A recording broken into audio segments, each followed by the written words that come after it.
শুভ সকাল বন্ধুরা, জুম্মা মোবারকের অনেক অনেক শুভেচ্ছা সবাইকে। আজ শুক্রবার, তাই তো আমি টেনশন ফ্রি নিয়ে এই যে সকালবেলা উঠেই এক গ্লাস চিয়া সিডের শরবত করে নিচ্ছি। এটা অবশ্য আমার প্রতিদিনকারই রুটিন। তবে প্রতিদিন যে টেনশনটা থাকে যে বাচ্চাদের এখন স্কুলে নিতে হবে, ওদের টিফিন রেডি করি, ওদের উঠিয়ে ওদের গুছিয়ে নিয়ে স্কুলে চলে যাই, সে জিনিসটা আজকে নেই। আজকের দিনটা মনে হয় নিজের মতো করে কাটাবো। তাই তো সকালবেলা উঠে একটু গান ছেড়ে নিলাম। গান শুনতে শুনতে একটু ভিডিও করছি আপনাদের সাথে শেয়ার করার জন্য। এই তো এখন চিয়া সিডটা রেখে দেবো একটু সেট হয়ে যাওয়ার জন্য, এবং রান্নাঘরে ঢুকে যাব কাজে। আর ওই কাজের এক ফাঁকে এসে এটা খেয়ে নিব। তো শুক্রবার আসলে চেষ্টা করি সকাল থেকে নিজ হাতেই সব কিছু করার জন্য।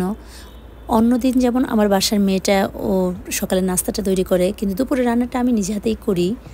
কিন্তু আজকের রান্না সকাল থেকেই আমিই করব। তো আমার আরিশা অজ্জি এবং ওর বাবা বরাবরই আমার হাতে মাখানো এই খিচুড়িটা খুব পছন্দ করে।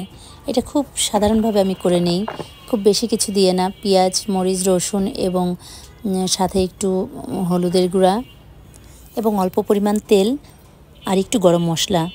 আসলে সকালবেলা অনেক মশলাযুক্ত খাবার খাওয়াটা আমাদের জন্য ঠিকও না। প্রতিটা মানুষের জন্যই আসলে মশলাযুক্ত খাবার অ্যাভয়েড করা উচিত। তাই তো আমি একটু লাইটভাবে করি এটা। আর এই খিচুড়ির সাথে শুধু আমি ডিম ভাজি এবং আচার পছন্দ করি। এই কাজগুলো করতে করতে আমি কিন্তু গান শুনছি এবং মাঝে মাঝে আমার ভাইয়ার কিছু কবিতা শুনছি। আমার ভাইয়া তো আল্লাহর রহমতে আপনারা দেখেছেন, আমি একদিন লাইভ করেছিলাম, ও মোটামুটি ভালোই কবিতা করে। সামনে ভাইয়া একটা পেজ খুলবে আপনাদের উদ্দেশ্য করে, তখন আমার মতো আপনারাও ভাইয়ের কবিতাগুলো শুনতে পাবেন। তো এরই ফাঁকে দেখলাম আমার বাজার চলে আসছে।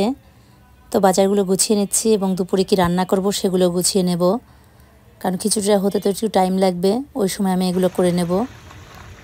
তো এই যে মুগের ডাল ভিজিয়ে রাখলাম, এই যে বড় মাছ এনেছে কাতল মাছ, সেটার মাথা দিয়ে আমি মুড়িঘণ্ট করব এবং কাঁচকলা দিয়ে একটু ইলিশ মাছ করে নেব। আর বাচ্চাদের করে দেব একটু চিকেন বিরিয়ানি, ওটা তো তাদের জন্য থাকতেই হবে আমার, কারণ শুক্রবারের দিন বলে কথা, ওই দিন হয়তো পোলাও রোস্ট কিংবা বিরিয়ানি তাদের লাগবেই। এরই মাঝে দেখলাম আমার খিচুড়িটা হয়ে গিয়েছে। এখন খিচুড়ি খেতে একটু ডিম ভাজি করে নিচ্ছি।